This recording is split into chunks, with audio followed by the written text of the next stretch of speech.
Searching. Retrieving message log. Date, December 16th, 2008.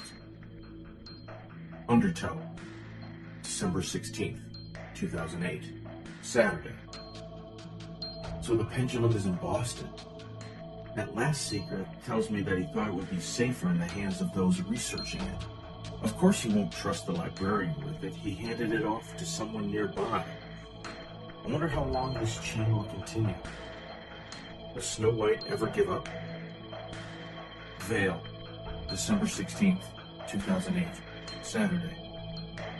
I'm beginning to worry about the Seeker that's actually trying to track her down. I wonder if the idiot knows it's in Boston now. Even though he's not too bright, he's frighteningly tenacious. Dewey Kui, December 16th, 2008, Saturday. He is not after the woman anymore, just the object. He's a seeker now. He and Snow White just arrived at the location. This will be interesting to watch. Undertow, December 16th, 2008, Saturday. Why would you be following him at this point? Should you stay as far away from him as possible? Don't forget, you're the one that gave that damn thing up in the first place. Vale, December 16th, 2008, Saturday. Maybe the coward wants to atone for how much he's put our kind to shame. You've made the disreputable name of Seeker taste even worse on the tongue. Dewey Kui, December 16th, 2008. Unfortunately, you're right. I should have never given up the pendulum, no matter how much Snow White were to follow me. I should have tried harder as a seeker. A seeker is meant to find the objects, not keep them away. Vale, December 16th, 2008, Saturday. Well, you're finally starting to sound like one of us, so-called seeker. But don't let it go to your head. Do us all a favor and go hang yourself. Maybe that act will be enough to salvage your pathetic existence. Dewey Kui, December 16th, 2008, Saturday. I'll prove myself. Not to you. I don't need to prove anything to you. Only to myself. I'm going to get her back. Then, I'll have a lovely couple. I fall to my knees as Snow White's hands clench around my throat, threatening to squeeze the life out of me. My vision spins, but I can only make out one thing clearly. Her face is filled with anger, and mine with terror. I claw at the backs of her hands, trying to rip them away, but I am far too weak. It can't end like this. Not before I've done something to make this right. I can't give up now. I'm so close. So close. At this moment, I hear something. A voice. A whisper. I can't make out any of the words, but the voice is so close to me. It's like I can reach out and grab it. It grows louder as the darkness threatens to consume me. It says,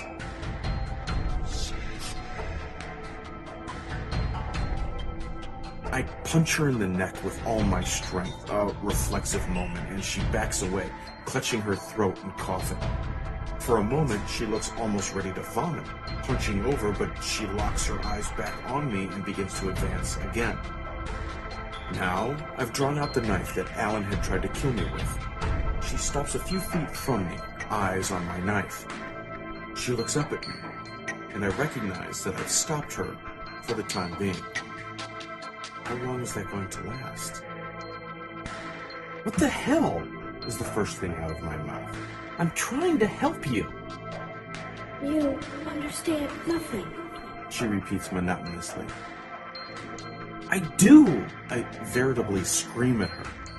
My shout is muffled by the snow all around us, falling dead in the air. She stares at me a little longer before I take a few steps toward and plant the edge of the knife against her neck. She doesn't make any move to resist, but locks eyes with me.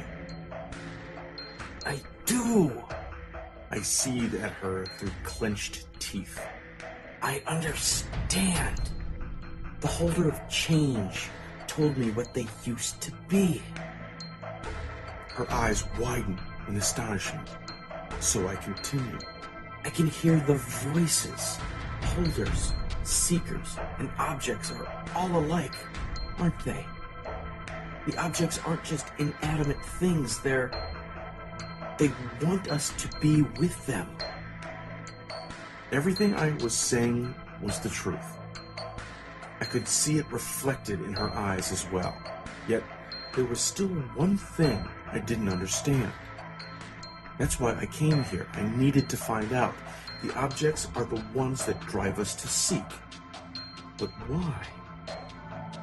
Why do we have to seek the objects? Why do they need us?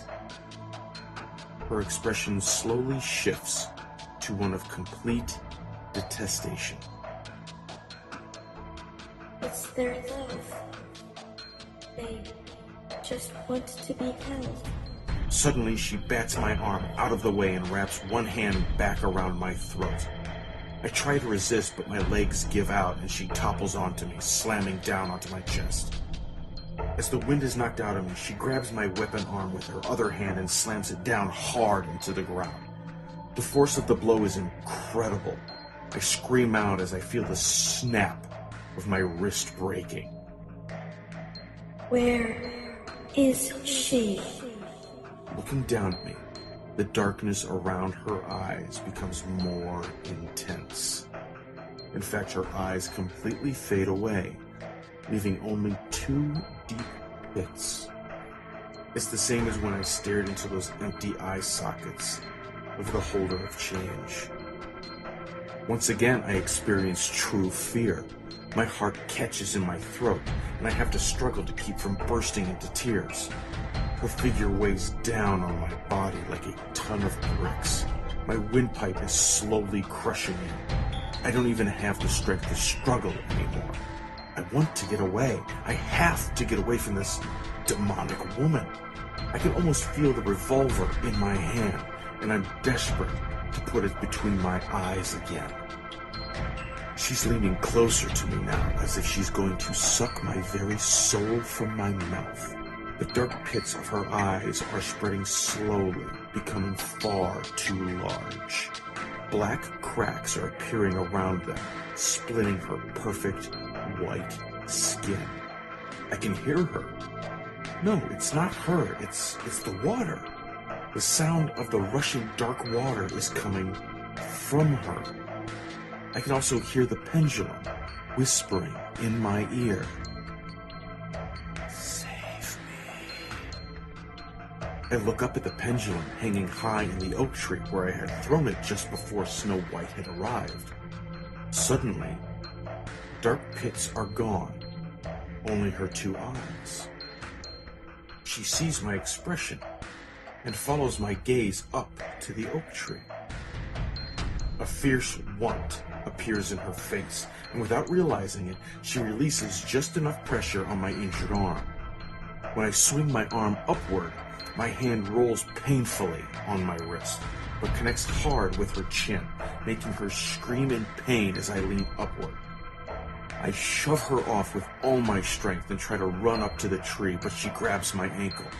When I hit the ground, I catch myself with my good hand and roll over, punching her in the temple. She comes back from the blow quickly and lashes out with her fingers, her fingernails scratching deep lines in my leg. The knife is on the ground beside me, and I quickly pick it up and cut her deep across the forearm. She screams and howls like an animal, trying to crawl towards me, but I freed myself. I have to get the pendulum. I need to get there first. It's just a short distance away, and Snow White will never catch me. But there's already somebody standing by the tree, and that person fires a bullet into my chest.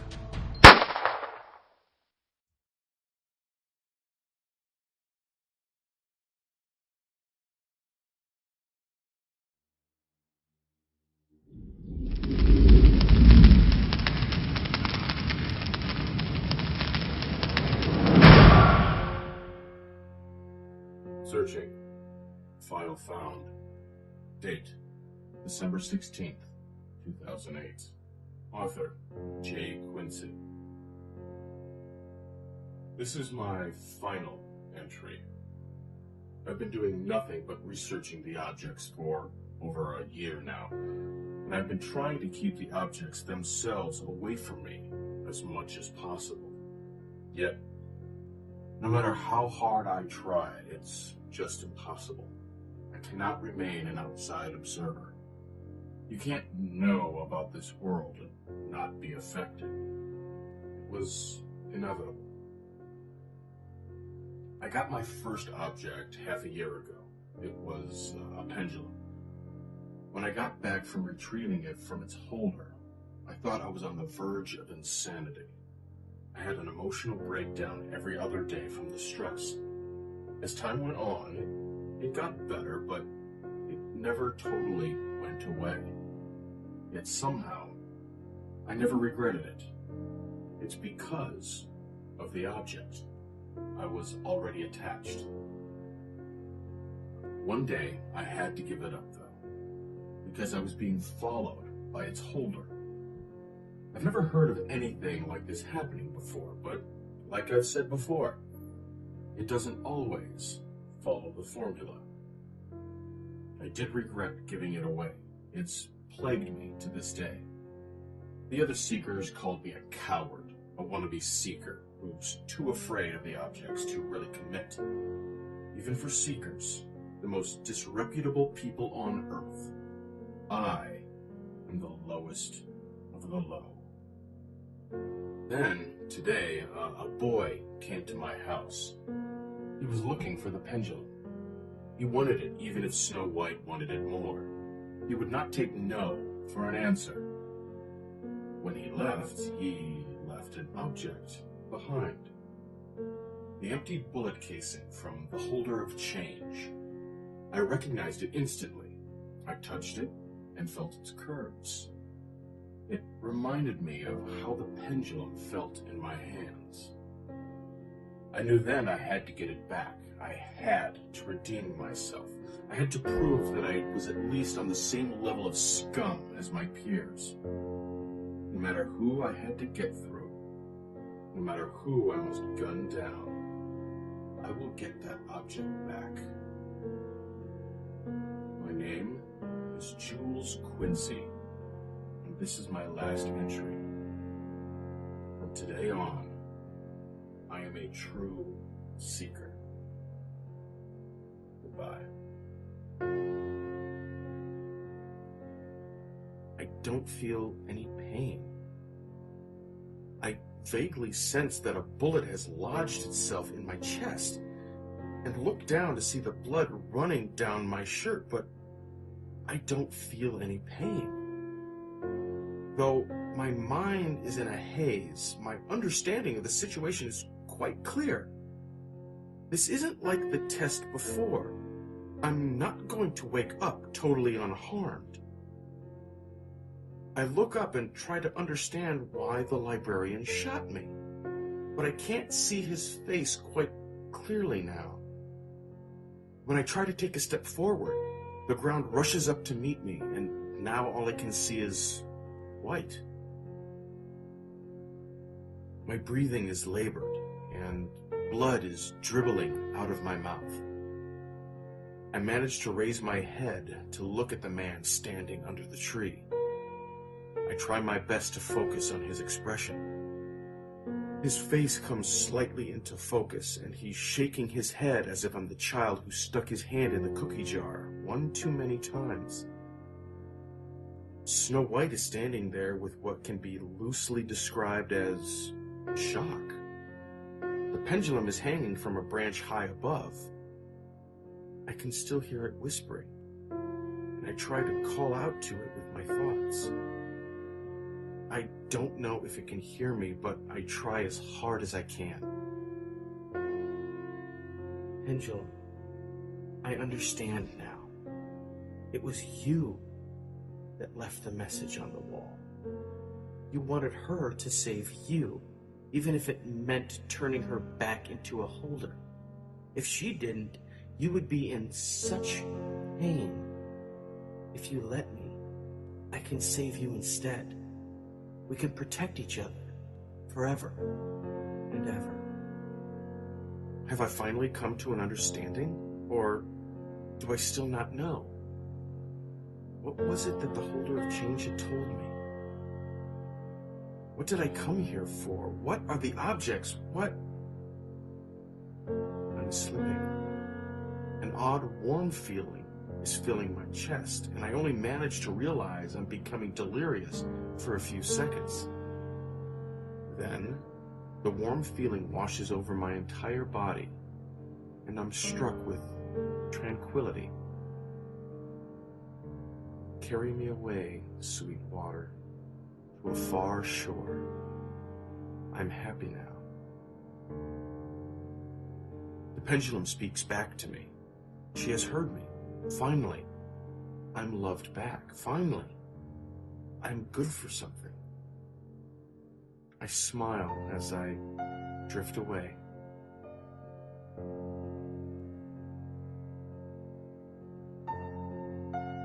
Snow White stood and started walking forward. "Stay back," Jules Quincy shouted, pointing the gun at her, and she stopped.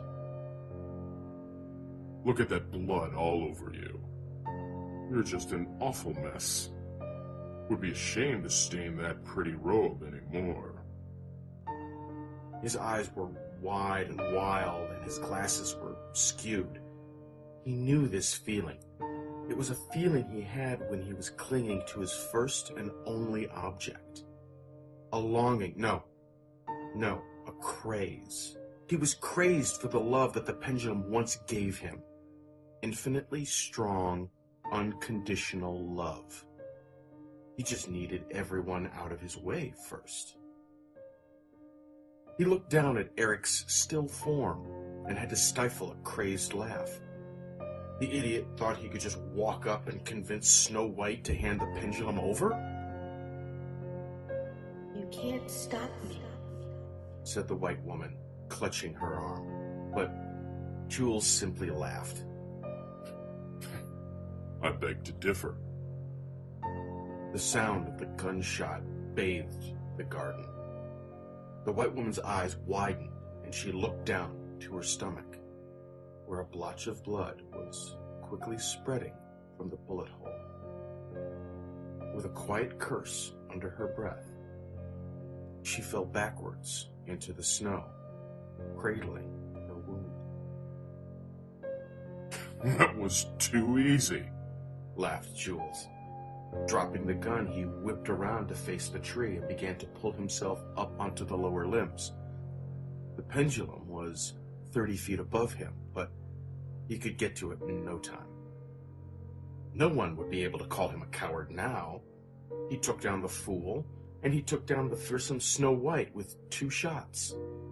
The pendulum was so close, almost back into his grasp. He was sick and tired of being called a coward, a hermit, or someone who doesn't have the guts to be a seeker. He took out the holder herself. How dare they speak to him this way? It would all change soon. He would be revered. Suddenly, his hand slipped on a branch and he nearly fell.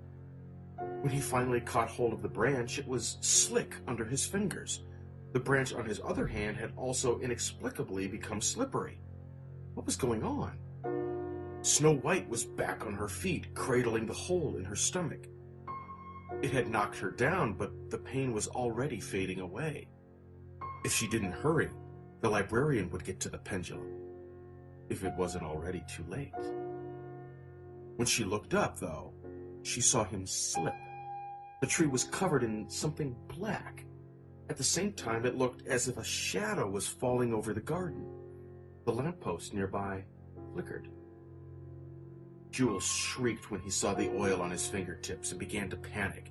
As quickly as he could manage, he grasped 2 more branches as firmly as he could, and he was within arm's reach of the object. A sudden wind blew by, and the pendulum swung and glittered above him. Then the lights went out. The lamppost flickered off, as well as all of the lights in the apartment complex. For a few brief seconds, they were bathed in utter darkness. The moment lasted for merely a minute, and then the lights were back. The oil had disappeared. Everything seemed back to normal, except that the pendulum no longer dangled from the tree branch. Jules was frozen, grasping at empty air. He looked down below him, aghast, only to see a Snow White staring up at him, and a blood-stained depression in the snow where Eric's body had been. Snow White looked on, appearing passive, but inside, she had to hold back the terror that rushed upon her. Her voice was gone. For the first time in her memory, she stood alone in the snow. Pendulum's voice no longer cried out, "Save me." She knew what the boy had done. She knew where he and the pendulum had gone. She just didn't understand why. She loved more deeply for the pendulum than any human could have understood, and they had protected each other. Why did they have to disappear together? She stared down at the depression where the fool had once been, lost for words and lost for thoughts. She did not feel sympathy or gratefulness, just a sudden anxiety and terror. The boy's life was over, and the object that she had protected for so long had left her for good, completely cut off from her. She looked up and scanned her surroundings, as if taking it in for the first time. Above her, the cowardly librarian whimpered in the tree, too afraid to come down from his perch. Snow White looked up at him, and the anger in her face returned. She would not take revenge for the boy or for her, but for her own self. She would fully expose Jules Quincy's cowardice. She walked towards the base of the tree. Jules whimpered again.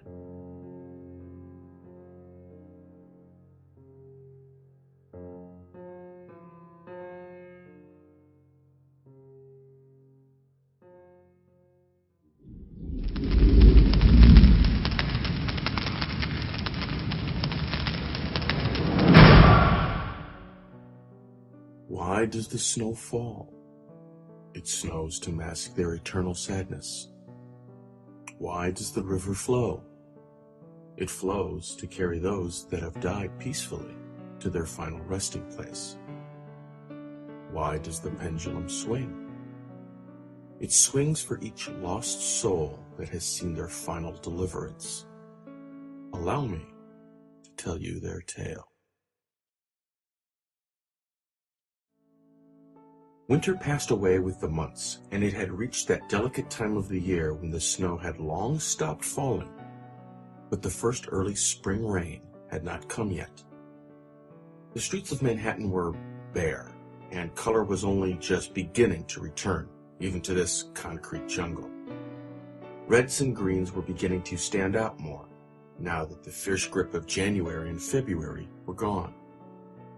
The only spot where the color refused to return was in the figure of a white woman standing in the street under an apartment building. The message carved into the brick wall behind her had worn away. The apartment above that had once belonged to a foolish young man had been cleared out. The new tenants already moved in. As the world continued to move on, she waited. As long as she waited, he would come. Hours turned into days. Days turned into weeks. Until finally, the day came when her patience was rewarded. A young man approached her, also dressed in a white robe similar to hers. The fool himself was no more. The man that stood before her was the holder of deliverance, and nothing more. Even though he looked like the same person, his eyes showed no naivete and no compassion, but only a hint at what he held in his heart: unbounded knowledge and unknowable fear. Are you the holder of deliverance?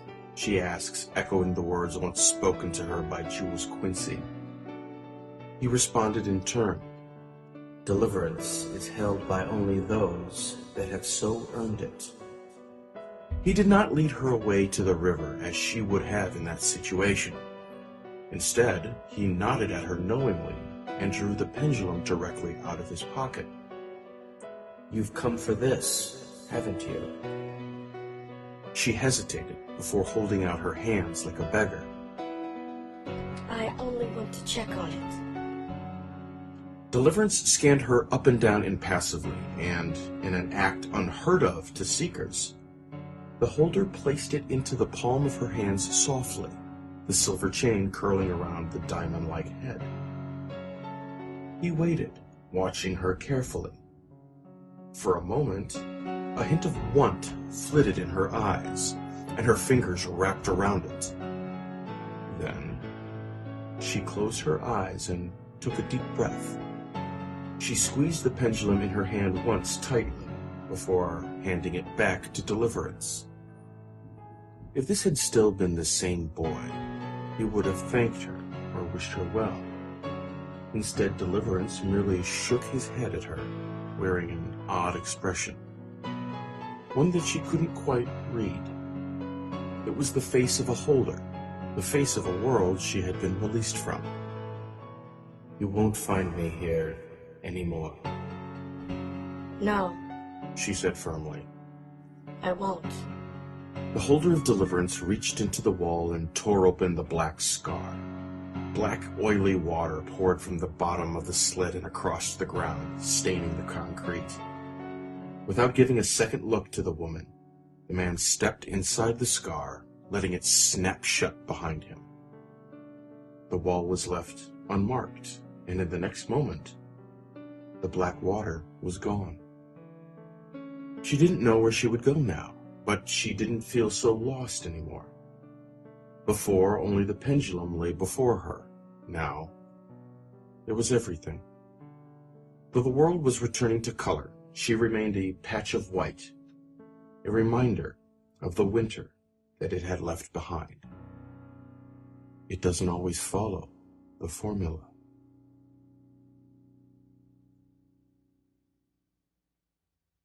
The pendulum is object 232 of 538.